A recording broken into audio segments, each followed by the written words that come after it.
नमस्कार, मैं हूं अंजू पंकज। खबरों की खबर में आपका स्वागत है। निर्भया वो मासूम जिसकी आंखों में न जाने कितने सपने अधूरे रह गए। वो जीना चाहती थी, अपना हर ख्वाब पूरा करना चाहती थी, अपने माता पिता और भाइयों के लिए एक प्रेरणा बनना चाहती थी। अपने घर से वो ये कहकर दिल्ली आई थी कि वो जल्द ही डॉक्टर बनेगी, लेकिन उसके हर सपने को तोड़ डाला 6 वहशी दरिंदों ने। निर्भया के साथ इन लोगों ने जो कुकर्म किए उससे पूरी दुनिया हिल गई। किसी ने सोचा तक नहीं था कि इंसान इस कदर हैवान भी बन सकता है। निर्भया का सामूहिक बलात्कार हुआ था, लेकिन जिस हैवानियत से उसे मारा गया उसके बारे में तो मैं बता भी नहीं सकती। वो सोचकर मेरी रूह कांप उठती है। कैसे एक असहाय बेबस लड़की इतना दर्द सह गई, कैसे वो चीख रही होगी, कैसे वो उन दरिंदों से रहम की भीख मांग रही होगी। ये सोचकर किसी भी इंसान की अंतरात्मा हिल जाएगी। इन दरिंदों ने तो वहशीपन की सारी हदें लांघ दी थीं। निर्भया के साथ जो कुछ हुआ, भगवान करे वो दुनिया में कभी किसी लड़की के साथ ना हो। पिछले 7 साल 4 महीने और 3 दिन से उन सभी दरिंदों की दरिंदगी के बारे में हम लगातार हर रोज सुनते आ रहे हैं, और आज सुबह 5:30 बजे उसके 4 दोषियों को फांसी पर लटका दिया गया। एक दोषी ने तो पहले ही आत्महत्या कर ली थी।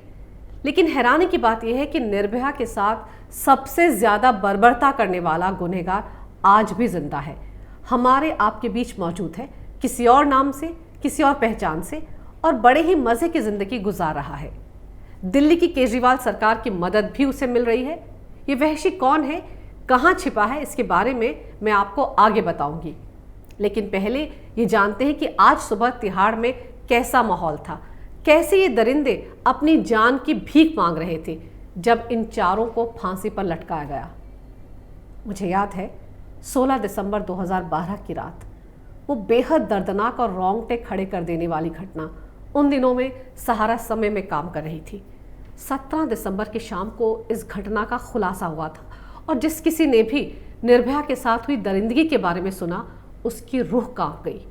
उसके बाद दिल्ली के विजय चौक, इंडिया गेट पर गुस्साए युवाओं का सैलाब उमड़ पड़ा।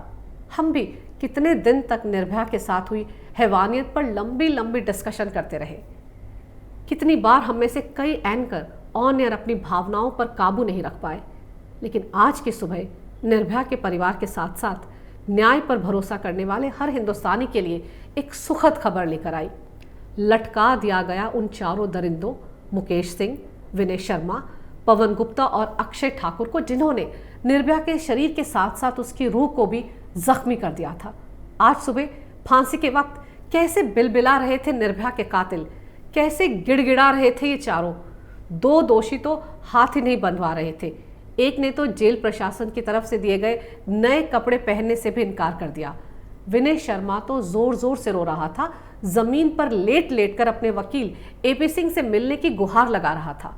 तिहाड़ में फांसी के वक्त मौजूद अधिकारियों के पांव पकड़ पकड़ कर बचाने की गुहार लगा रहा था, और पवन के तो होश ही उड़ गए थे फांसी घर पहुंचते ही। वो आगे ही नहीं बढ़ रहा था।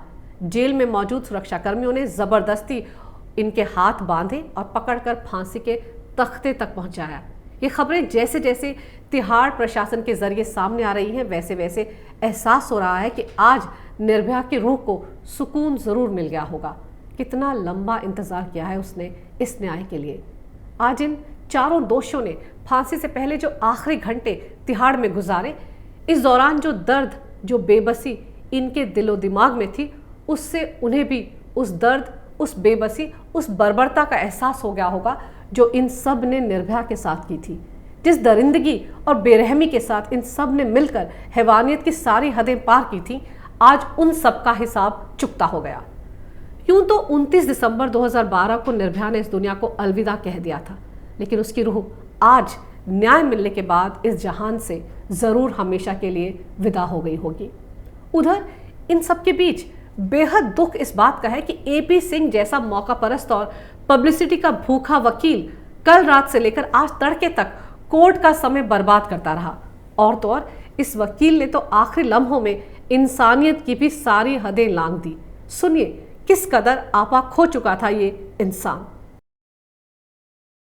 पवन की माँ हैंडीकैप है, अरे मिलना चाहती अपने बच्चे, पैदा किया है, 9 महीने पेट में रखा है, एक माँ का दर्द समझो। एक माँ के लिए आप यहाँ लगातार 7.25 साल से नाचते घूम रहे हो, दौड़ते घूम रहे हो, रात दिन लगाते घूम रहे हो, चौखड़ी बनाए घूम रहे हो, एक माँ के लिए। और ये माँ नहीं है क्या? इस माँ, ये मजलूम नहीं है, ये बच्चा मजलूम नहीं। क्या 8 साल से कम उम्र का कोई इस केस में विक्टिम है?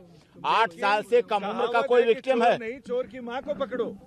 हाँ, चोर की माँ को पकड़ो तो फिर तो जड़ क्यों, पर हमला होना फिर तो चाहिए। उस कारण पे जाओ कि रात के 12:30 बजे तक क्यों नहीं पता था कि हमारी बेटी कहाँ है। फिर उस माँ पे जाओ, वो चोर की माँ को पकड़ेंगे आप कि 12:30 बजे तक यही पता नहीं था कहाँ है बेटी, किसके साथ है, किस हालात में, कैसी। बताइए, ये सुप्रीम कोर्ट का वकील है, इसे जरा भी तमीज नहीं, कैसे उस मासूम बच्चे के बारे में ऐसी घटिया बकवास कर रहा था, वो भी मीडिया के सामने।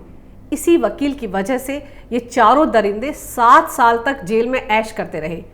जिस तरह की घटिया बातें इसने निर्भया के बारे में की, इसका तो लाइसेंस रद्द हो जाना चाहिए। और तो और, निर्भया का सबसे बड़ा गुनहगार और उसके साथ सबसे ज्यादा दरिंदगी करने वाला कातिल तो इसी एपी सिंह की वजह से बच निकला था। कहाँ है वो कातिल जिसने सबसे ज्यादा हैवानियत की थी निर्भया के साथ, सबसे ज्यादा बर्बरता की थी उस मासूम के साथ, जिसने लोहे की रॉड से निर्भया के जिस्म को छलनी कर दिया था। वो दरिंदा कानून के शिकंजे से बच निकला। उसको तो नाबालिग बताकर 3 साल की सजा के बाद रिहा कर दिया गया था। वाह रे कानून! सोचती हूँ कि जो बलात्कार कर सकता है, जो इतनी घिनौनी सोच रख सकता है, जो निर्भया के साथ इतनी बर्बरता कर सकता है, वो आखिर नाबालिग कैसे हो सकता है? निर्भया भी तो नाबालिग ही थी। 17 साल 6 महीने की उम्र थी उसकी जब उसके साथ ये गैंगरेप हुआ था, जब उसके साथ इन 6 दरिंदों ने हैवानियत की थी। इस छठे दोषी को नाबालिग बताकर रिहा तो किया गया, साथ ही उसे दिल्ली की केजरीवाल सरकार ने एक सिलाई मशीन और 10,000 रुपए देकर दक्षिण भारत के किसी शहर में रहने के लिए भेज दिया था। क्या गारंटी है कि जो नाबालिग होते हुए इतनी घिनौनी हरकत कर सकता है, वो बालिग होकर ऐसी कोई दूसरी वारदात को अंजाम नहीं देगा? सुना है वो नाम बदलकर आराम से जिंदगी बसर कर रहा है। इन सब के बीच मेरा मन करता है निर्भया की माँ को सलाम करने का। जरा सोचिए उस माँ के दर्द के बारे में, जो आंखों में आंसू लेकर अपनी ममता का आंचल थामकर 7 साल तक अदालतों के चक्कर काटती रही और अब जाकर अपनी लाडली को न्याय दिलाकर ही उन्होंने दम लिया। के बच्चियों को इंसाफ मिला और जो लोग 7 साल से हमारे साथ जुड़े हुए हैं, चाहे हमारे मीडिया भाई बहन हैं, हमारी बच्चियां हैं, पूरे समाज के लोगों को मैं बहुत बहुत धन्यवाद देती हूं, अपने सिस्टम को भी धन्यवाद देती हूं। देर से ही सही, लेकिन एक बच्ची को इंसाफ मिले। कल का निकलने वाला सूरज इतिहास में एक लिखा जाएगा कि ये 20 मार्च का दिन हमारे निर्भया के नाम, हमारे देश के बच्चियों के नाम, हमारे देश के महिलाओं के नाम। और मैं अपने सिस्टम को, अपने पूरी हिस्ट्री को बहुत बहुत धन्यवाद देती हूँ कि आज निर्भया को इंसाफ मिला, हमारे देश के बच्चियों को इंसाफ मिला। मैं अपने महामहिम राष्ट्रपति जी को भी बहुत बहुत धन्यवाद देती हूँ।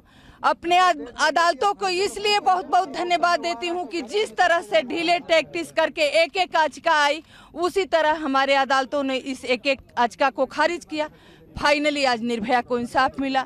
मैं सबको, पूरे देश के बच्चियों को, महिलाओं को, पुरुषों को, सबको बहुत बहुत धन्यवाद देती हूँ, क्योंकि आज इस वक्त मैं सुप्रीम कोर्ट में खड़ी हूँ, लेकिन आज पूरे समाज के लोग, मीडिया के लोग हमारे साथ खड़े हैं। फाइनली मैं अपने दोनों वकीलों को बहुत बहुत धन्यवाद देती हूं, क्योंकि हम साल भर से हम लोग इस पटियाला कोर्ट में इसको अपील करके लड़ रहे थे। एक एक दिन में हम कई बार दोनों कोर्टों में गए हैं। तो मैं इन दोनों जने को बहुत बहुत धन्यवाद देती हूँ। इन चारों के फांसी पर लटकने के साथ निर्भया की मां की तपस्या भी पूरी हो गई। निर्भया की मां ने ना सिर्फ अपनी लाडली के लिए न्याय की लड़ाई लड़ी, बल्कि उनका संघर्ष देश की हर महिला के लिए एक नजीर बन चुका है। निर्भया के कुल 6 दोषी थे। एक राम सिंह ने तो 11 मार्च 2013 को तिहाड़ जेल में ही आत्महत्या कर ली थी। लेकिन मुझे लगता है कि ये न्याय आज भी अधूरा है, क्योंकि वो छठा सबसे बड़ा गुनहगार आज भी खुला घूम रहा है। जब तक ये गुनहगार आज़ाद घूमता रहेगा, तब तक निर्भया को मिलने वाला न्याय अधूरा ही रहेगा। अगर आपको मेरा ये वीडियो अच्छा लगे तो कृपया इसे लाइक करें, शेयर करें और हमारे चैनल को सब्सक्राइब करें। देखते रहिए कैपिटल टीवी। अगर आपको हमारा वीडियो पसंद आया हो तो इसे लाइक करें, हमारे चैनल को सब्सक्राइब करें और हाँ, बेल आइकन दबाना ना भूलें ताकि आप तक हमारे वीडियो की नोटिफिकेशन पहुंचती रहे। आप अपना सुझाव हमें कमेंट बॉक्स में दे सकते हैं। हमारे साथ जुड़ने के लिए शुक्रिया।